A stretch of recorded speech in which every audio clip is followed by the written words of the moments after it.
So today we're going to talk about Ayurveda. What is Ayurveda? Actually, in the Sanskrit, two words. Ayur means life. Veda means knowledge. That means what knowledge? So how to take care of yourself in a healthy and harmonious way. Live your life. That's what is Ayurveda teaches us. And according to Ayurveda, you and me, everything around us is made out of Panchabhuta. Panchabhuta means five elements, which is air, space, water, fire, and air. Out of these five elements, we can see there is three energy. We call Vata, Pitta, and Kapha. Vata is combination of space and air, and Pitta is combination of fire and water, and Kapha is combination of earth and water. So these are the qualities. You will see we are every human being is unique, but we are also different.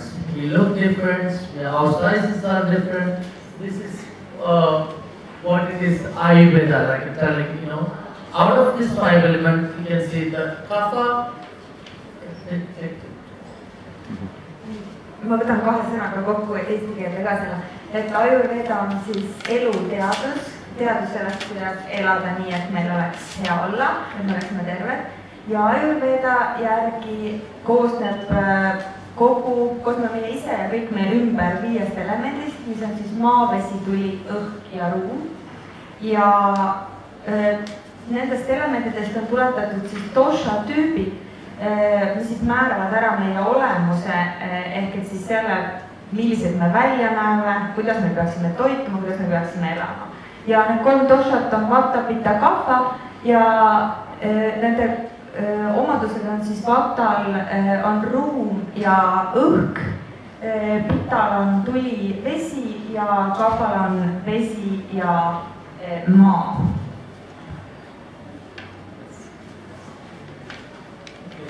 Here you can see the 3 different kind of personality we call dosha. One is Vata, and second one is Pitta, combination of like a fire and water. Then we have a Kapha. Basically, those Vata people, they basically thin and dry, and their nature is like a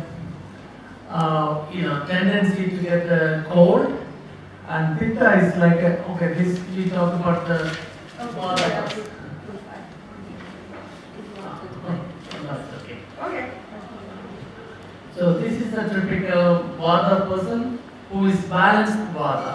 You can see he's tall and thin and very quick-minded. The very creative minds people.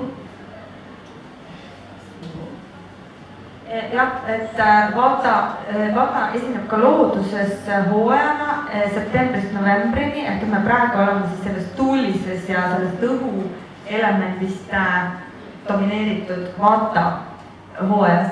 Ja Vata omadusi võib välja tuua, et on külm, kuiv, kerge, mobiilne, karm, ebakorrapärane. See on kõik Vatale iseloomulik, et ütleme, kui me nüüd räägime näiteks toidust, siis näkileiba on Vata, popcorn on Vata, selline kerge, kuiv, praksudes läheb katki. Ja et kui Vata tüüp inimesed on balansis, siis nad on hästi kreatiivsed.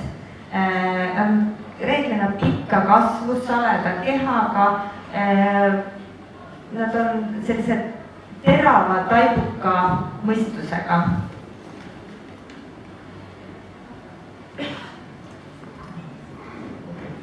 This is a Vata imbalance. When you are not in balance, Vata get nervous disorders, and because they can't even focus themselves, they have too much bubble in their head because of the Vata is the combination of air. Ma võtan siit 2 slaidit tagasi, mis me üle õppasime, nagu me ütlesime, siis looduses on aastaajad seotud Vata Pitta Kaphaga, me räägime inimese kehatüüpidest kui Vata Pitta Kaphas ja me räägime ka inimese keha osadest, et meil on probleem Vatas, näiteks Vata on kopsudest ülese poole, Pitas, siis Pitta on kõik seedimisega seotud ja Vata on siis see, mis nabast allapoole läheb. Et neid samu termineid kasutatakse väga erinevalt ja see, mis Hari Kumar ütles, et Vata dosha on selline, mis kõige kiiremini balansist väljub, sest ta on seotud liikumisega ja meie keha sisaldab väga palju vedelikku, mis on pidevas liikumises.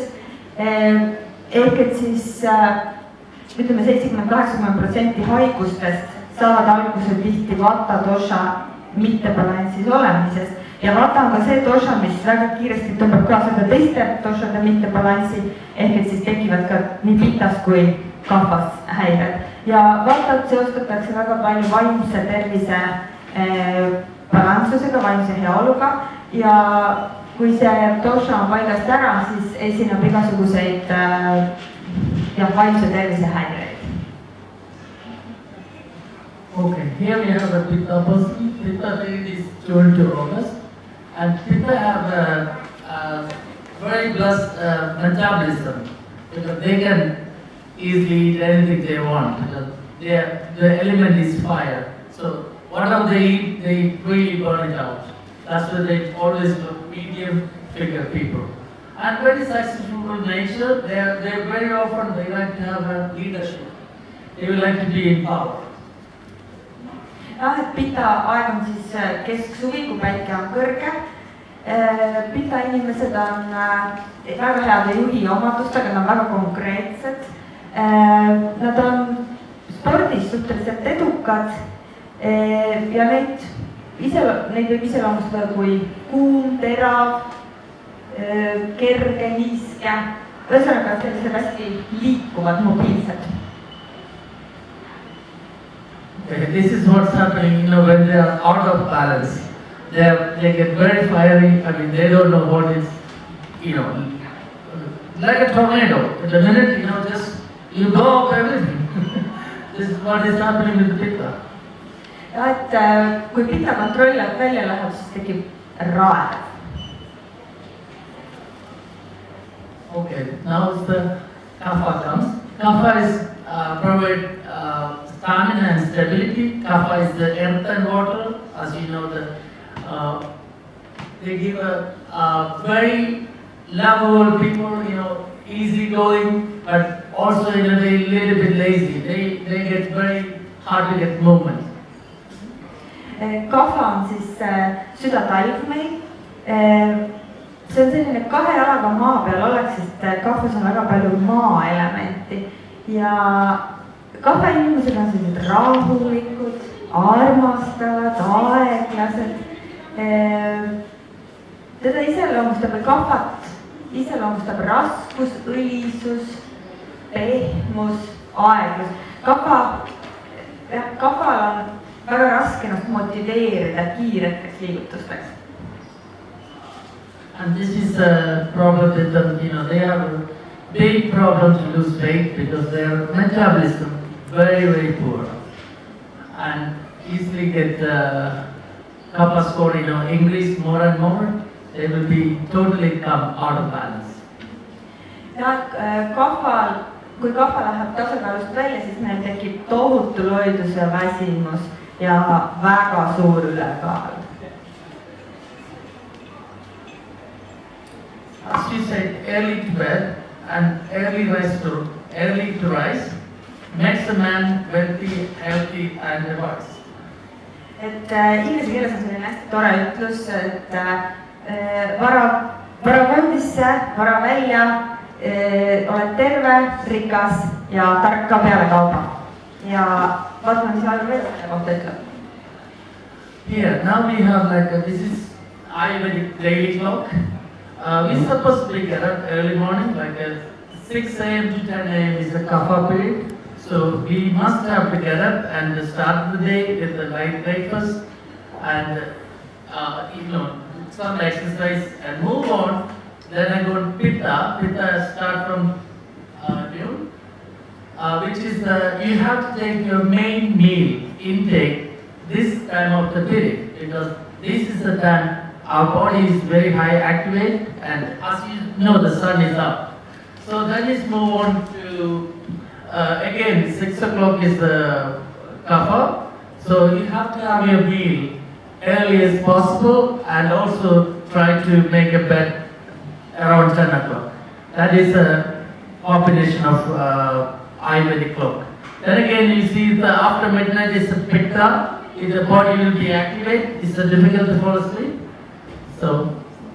No, Ajurveda ütleb täpselt sedasama, et vara tõustas ja vara voodisse minnes on sul kõige parem olla. Seda sellepärast, et hommikul kella 6-10 on kapha periood, siuke aeglane rahulik periood, siis me peaksime ärkama, aga me peaks ka silmas pidama seda, et see on periood, kus meil on kõige aeglasem ainevahetus, et me sellel ajal ei söö väga palju, vaid et me sööksime keskpäeval, kui on vist pitta periood, kui on kõige kiirem ainevahetus, kus me selle kõik suudame ära seedida. Ja kui magamaminekust rääkida, siis kapha ütleb, et mine voodisse enne kella 10, siis on sul kerge magama jääda, sellepärast, et see on samamoodi jälle see aeglane rahulik kapha periood ja südaööst on pitta kõrge, ehk siis see tähendab seda, et sul tuleb siukene energialaks peale, et ma tahaks hakata tegema. Et eesti keeles öeldakse, et mul nüüd magamise rong läks ära, et nüüd peab uut ootama, et tuli uus energia peale. Mis siis tähendab seda, et sul keha tahab jälle süüa, hakkab nõudma uuesti. Ja sellega sa koormad keha, sest pitta tahab alati süüa, tahab toitu kütust peale saada. Sellega sa koormad keha ja see tähendab omakorda seda, et keha, mis on valmistunud puhastuma, sest teadupärast nõuab maks 6 tundi puhastusaega öösel, ei saa siis seda teha. Ja see tähendab seda, et hommikul sa ärkad üles ja su keha ei ole puhastunud, sa oled super väsinud. Et vara voodisse või vara ülesse ja vara voodisse.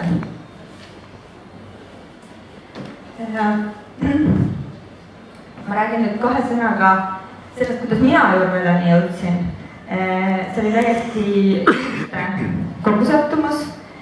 Mõned aastad tagasi pimedalt talveperioodil tundsin ma, et nii, ma enam ei viitsi. Elades Rootsis, ega kliima on täpselt sama mis siin. Et kuidagi selline tunne, et ma ei tea, ma ei jaksa kuidagi enam edasi, et mis ma nüüd teen, et kas ma lähen psühholoogi juurde või ma proovin ühe tuttava soovitatud ajurvedalist massaaži, et ta väga kiitis, et väga mõnus oli, et pärast oli kohe hea ja kerge olla. Ma alustasin siis sellest ajurveda massaasist. Ja tõesti oli väga hea ja kerge olla. Umbes 7 päeva.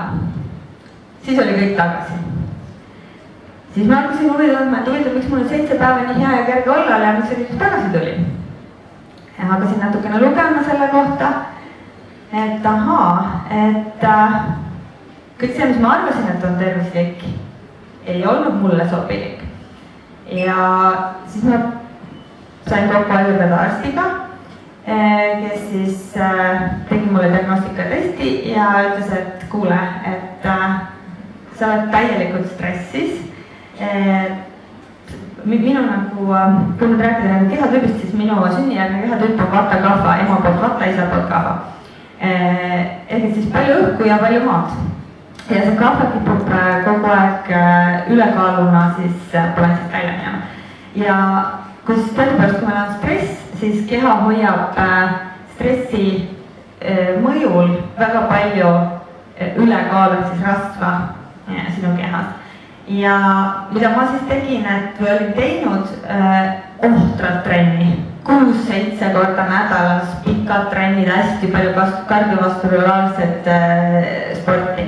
Ja siis sinna juurde mõtlesin, et kui ma nüüd hästi vähe söön salatit keset talve, et siis raudselt lähen kehast või saledamaks ja on parem olla. Tegelikult ma lükkasin sellega oma vaimse tervise balansist välja. Minu vata oli täiesti balansist väljas, sest vata teadupärast on nagu nii kerge, pragisev praksub, nagu ma enne ütlesin, kui ma sinna salatit lisasin, siis see läks veel rohkem balansist välja. Kahva selle eest ei suutnud nagu üldse kontrolli all olla, kuna stressi tuli järjest rohkem ja rohkem, nüüd ka juba seda laadi stressi, et miks ma kaalust alla ei saa. Siis, ja need kaks tošut olid omavahel täielikult balansist väljast, mis väljendus selles, et mul ei olnud vaimselt hea olla. Ja saades siis aru, et mida ma pean sööma, kuidas ma pean sööma, mis kellaaega ma pean ärkama, millal magama minema, millist sporti tegema, kui palju tegema, et see oli siis minu tee parema terviseni ja mis siis viis minu enda ajurvedani. Ja kui ma olin ühel 2-nädalasel India reisil ära käinud, mida me nimetasime siis retriidiks, sest eesti keeles ma ei tea selle nime, siis ma tundsin, et peale seda 2 nädalat ma ei ole nii hästi ennast mitte kunagi elus tundnud. Mul oli inspiratsioon lokkas, kerge oli olla, kõik oli hästi. Ja sellel reisil sündis ka meie firma Ohli, ehk et me siis tahtsime alguses hakata jagama ka teiste inimestega seda lihtsalt 5000 aastast tõde, kuidas elada. Ja täna me siis lisaks ajurveda reisidele Indiasse toodame ajurvedast inspireeritud kehatooteid, teesid. Meil on ka Põhja-Euroopas väga unikaalsed riided, mis on orgaanilised ja värvitud ajurveda ürtidega, kus ei ole kusagil tootmisprotsessis kemikaale kasutatud. Et paari aastaga selline muudatus läbi ajurveda. Ja kui te nüüd mõtlete, et mis asi see retriit siis selline on, et kuidas see nüüd erineb paarist massaaži korrast, siis ajurveda retriit on põhimõtteliselt spa. Ajurveda spa siis või sanatorium, mis algab kõigepealt sellega, et arst siis teeb sulle testi, sinu kehatüübi testi, saades teada, millised tervisemured sul on, pannakse sind dieedile vastavale ja siis sa saad oma 2-nädalase teraapiate paketi. See on üsna intensiivne programm, et need retriidil olijad, kes meil eelmisel hooajal käisid, võtsid kaasa hunniku raamatuid, mida nad kõik koju tagasi tõid, sest lugemiseks neil küll aega jäänud. Hommik algas jooga ja pranayamaga. Pranayama on hingamise harjutused. Ja siis olid toidukorrad ja teraapiad ja natukene kultuuriüritusi sinna vahele, ja kell 10 olid kõik voodis ja väsinud. Et siin on nüüd üks pilt sellest toidust, mis siis ühest toidukorrast lihtsalt see retriidil. Siin me teeme hommiku joogat või pranajamat vist sellel hetkel. Ja siin on mõned ilusad Kovalammi pildid, et meie retriidid toimuvad Kovalammi, kust Hari on ise pärit. Hari räägib 2 sõnaga sellest, mis ajurvediline ravi üldse tähendab. What is the Ayurvedic medicine? In Ayurveda, we don't have anything for quick fix, tablet. So actually Ayurveda, what is do? We treat the problem from the root. Everything is based on the plant-based medicine. So that will works. That is, we don't.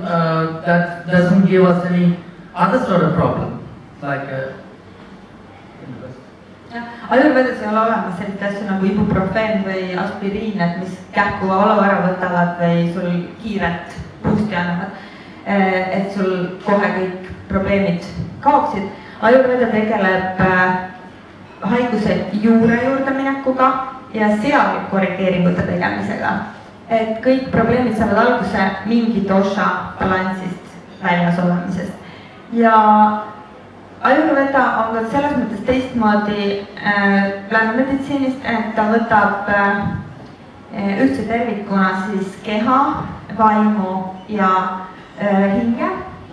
Ehk et kui sa lähed siin südamearsti juurde, siis ta vaatab ainult südant, siis ta suunab sind järgmise spetsialisti juurde, kes vaatab selle südame seda osa, kes siis suunab veel edasi. Aga see, et sul südames probleem on ja et see võiks alata siit, seda omavahel kokku ei panda läänemeditsiinis.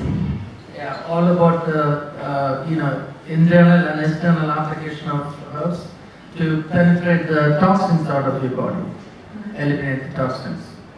jah, et see ajurveediline ravi ongi siis suuresti sellest, et kui sul üks dosha balansist välja läheb või mitu nendest välja läheb, siis su keha toodab tegelikult, kui me nagu tavamaakeeli räägime, siis su keha toodab toksiine, mis peaksid loomulikult teel saama väljutatud sinu kehast, kas siis uriini kaudu või rooja kaudu või higistamise kaudu, aga kui sul on kusagil seal blokeeringud, et sul on näiteks aeglane ainevahetus, need ei saa väljuda, siis need ongi, need toksiinid ehk siis AMA, see ongi nagu selle haiguse algpõhjus.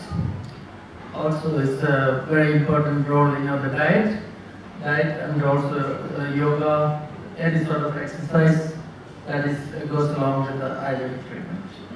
jah, et ajurveedilise ravis on väga oluline siis toit ja jooga ehk siis oma keha liigutamine.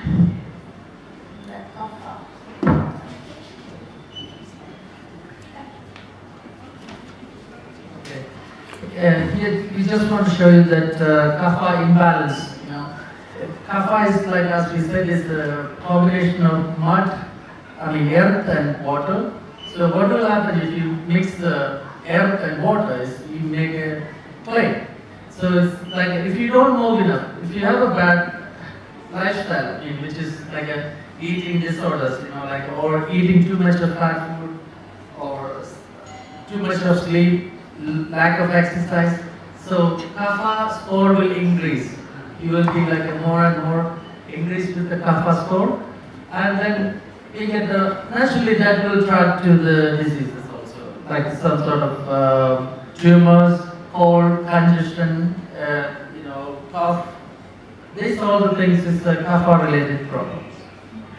Et näiteks kapha, kui kapha dosha on balansist ära, siis võib väga erinevat tüüpi, aga sama algega ehk kapha on balansist väljas, haiguseid tekkida. Et kuna kapha vastutab kasvu eest kehas, vastutab eritiste tootmise eest kehas, siis see kasv, piiritu kasv võib väljenduda teatud tüüpi kasvajates, ehk siis lipomaasia, fibromaas tüüpi kasvajates. Ja samamoodi köha, nohu, kõik see eritiste osa, mis kopsudesse koguneb, see on ka kapha balansist väljasolek. Ka kolesterool on näiteks kapha balansist väljasolek, et väga erinevad diagnoosid, aga sama algpõhjus. Okay, if we talk about the three energy, then again we have to think all these 5 elements, 3 doshas, we have to have them. Example like a vata. Vata is start with the breath, We can't live without breathing. So that is important. Then is the pitta. Pitta is the body temperature. You wouldn't be here without temperature, And also kapha. Kapha, what is provided is the structure and structure and stamina. So which is these other elements can be inside and move.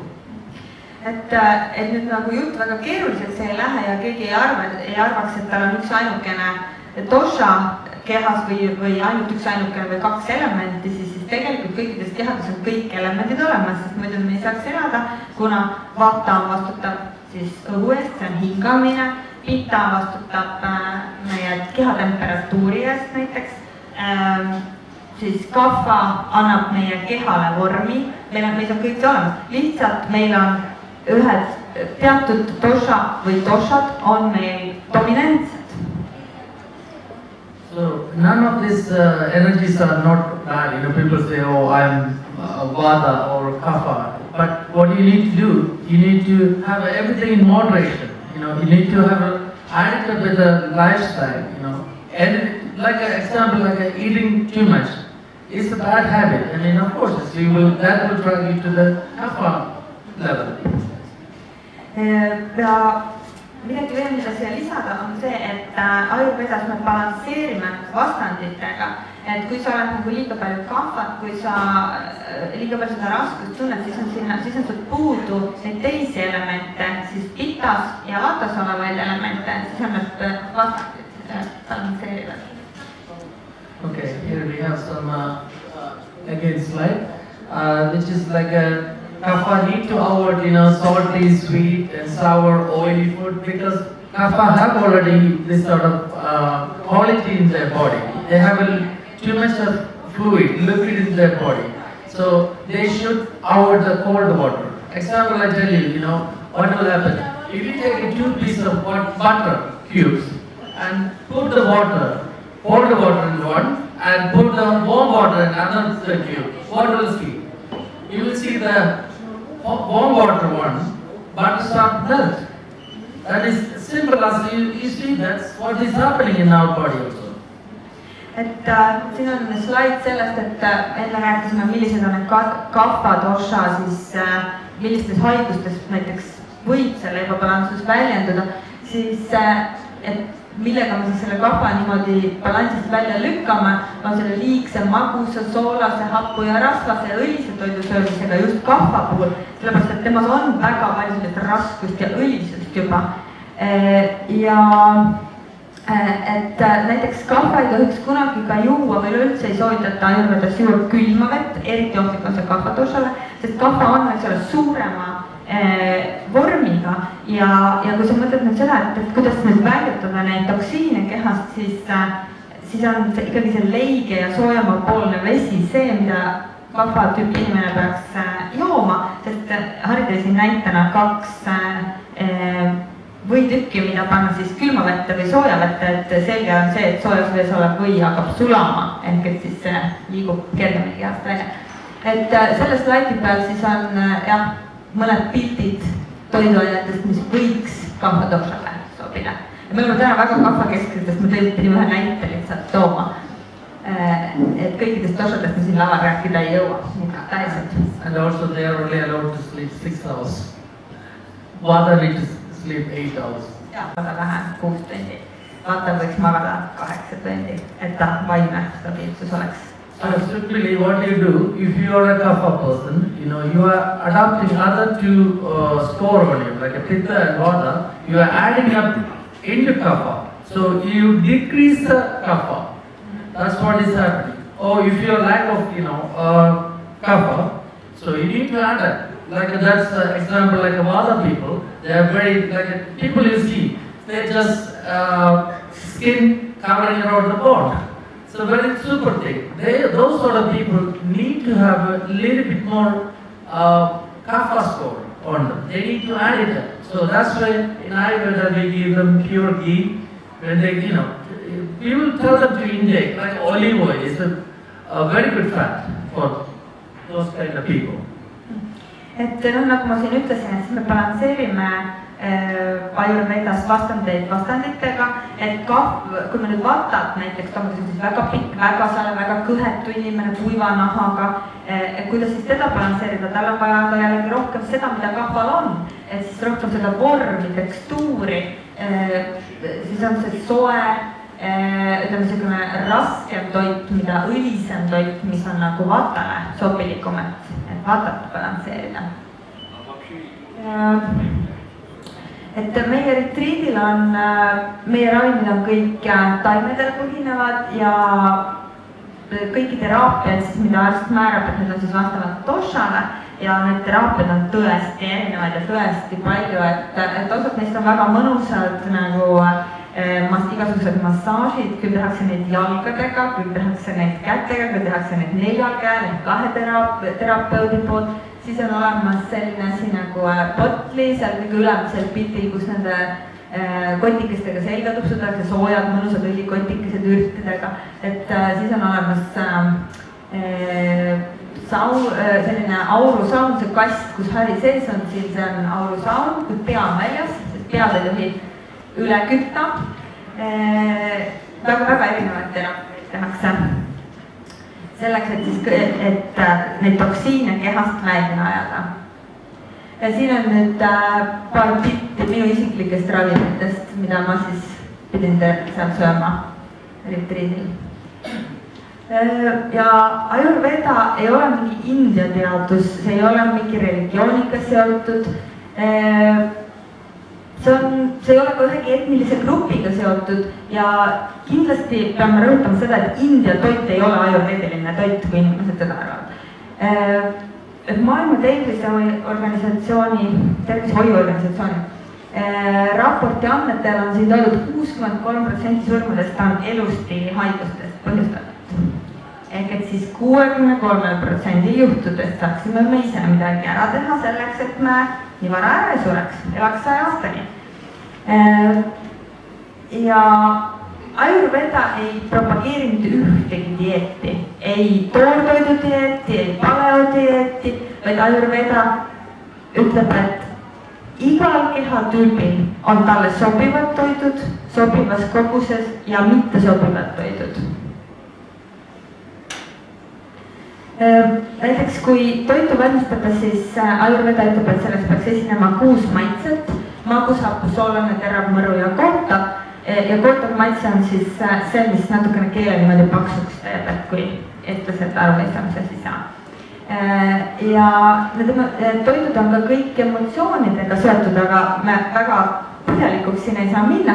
Igal juhul, kui te valmistate toitu nii, et kõik need 6 maitset on olemas ja maguse puhul ma ei räägi siin valge suhkru lisamisest, siis on teil kõik emotsioonid kontrolli all, ei teki mingit äkkviha, ei teki mingit hirmu, et kõik on, emotsioonid on hästi kontrolli all, et see just ongi see, mis on Ayurveda puhul või holistilise meditsiini puhul erinevus lääne meditsiinist, et vaadatakse ka sinu emotsionaalset tervishoidu, mis on seotud sinu füüsilise tervishoiuga. Ja seda me juba mainisime siin mõlemad, nii Harri kui mina, et me balansseerime alati Ayurvedas vastanditega, kui on liiga palju vatat, siis me vaatame, et nii pita kui kapha oleks esindatud ja nii edasi. Ja teine asi on see, et üks hea selline rusikareegel, et kui sa toitu teed, siis vaata, et sul oleks kõik vikerkaare värvid korraga taldrikus, siis sa saad üsna kindel olla, et sul on ka kõik vitamiinid ja mineraalid taldrikus. Ja kui me nüüd räägime sellest, et mis on need mitte sobivad toiduainete kombinatsioonid, siis mul tuli esimese asjana pähe banaani milkshake. Et ma kohe selgitan, miks. Sellepärast, et banaan, kui esiteks on banaan ja piim väga erineva energiaga, üks on soojandav, üks on jahutav, ehk et kui sa siis nagu süsteemi sisse paned, siis kõht läheb kohe segadusse, et mida ma nüüd pean hakkama tegema. Teine asi on see, et banaan muutub seedimisprotsessis happeliseks. Ma ei tea, kas teist keegi kunagi on teinud katset, et kui sa pannad piimale natukene midagi haput, näiteks sidrunid sisse, mis siis juhtub. Ma tõin sellise pildi juurde, kus me paneeri tegime. Paneerjuust on üks India juust, et seal samamoodi pannakse sidrunimahla siis piima sisse ja siis piim läheb mõnusasti klimpia kokku. Et sama juhtub ka siis sinu kõhus selle piima ja banaani kooslusega. Ja siis selle tulemusel tekib hästi palju toksiine sulle kehasse, mis hakkavad kiiresti väljapääsu otsima. Et ei ole kõige soovitavam kombinatsioon see piima või banaani milkshake.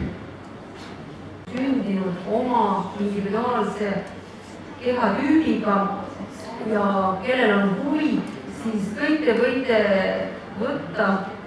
Meil on siin välja trükitud lehtedele raamatu juures. Raamatu kõrval. Raamatu kõrval, seal paberilehtedel ja te võite võtta selle testi ära täita, te saate teada, mis tüüpi inimene te olete ja saate suhestuda siis kõige selle jutuga, mis siin täna räägiti. Ja see oleks teile ka abimees. Näiteks, kui teil on teema vastu sügavamat huvi, siis kõikide nendest kehatüüpidest, kõikidest toidusoovitustest, tervise elustiili soovitustest on väga põhjalikult räägitud selles raamatus, kuidas elada tervena 100-aastaseks. Ja teie selle testi eelnevalt saate te seda raamatut lugeda läbi isikliku suhestumisel, läbi isikliku pilgu ja leida just nimelt need nõuanded ja soovitused, mis on nagu teile kõige vajalikumad. Et ma soovitan selle testiga tutvust teha ja kellel on lähemalt huvi, siis saab selle raamatu siit Apollost endale osta. Täna on see Apollo klubi liikmetele kõikidele soodushinnaga.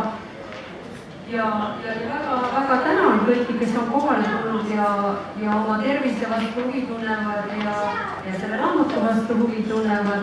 Et ma soovin, et kõik oleksid terved ja tänan teid veel kord ja nüüd on võimalus teile esitada küsimusi ja meil on siin sellised toredad Ajurveda eksperdid kohal, kes teile kindlasti väga lahkesti vastavad.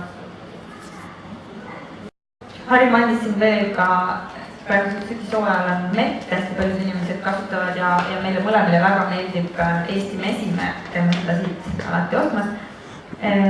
Et Viru Tahara on selline kontsept, mis siis viitab mittesobivatele toidukombinatsioonidele ja näiteks üks asi, millest on alati hämmastunud, et Eestis uhatakse mett tulisesse teesse, et Ajurveda järgi näiteks mett ei tohi panna maksimumtemperatuur on 40 kraadi, sooritab 30 kraadisesse vette. Et mesi muutub mürgiks, kui teda tulisesse vette panna.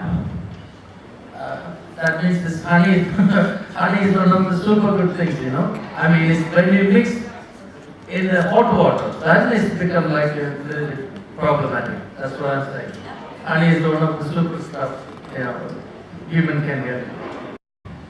Et õhtune toidukord soovitatakse, the question is, should the vegetables be eaten in dinner?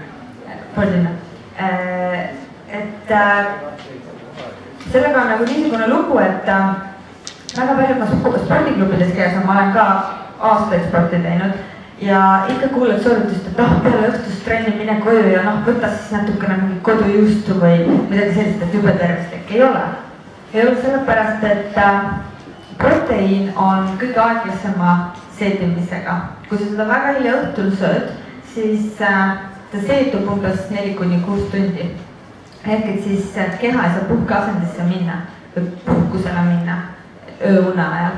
Sellepärast soovitatakse õhtusöögiks süüa rohkem vegetaarilisemat toitu ja eriti vastatüüpi kehale sooje juurvilja.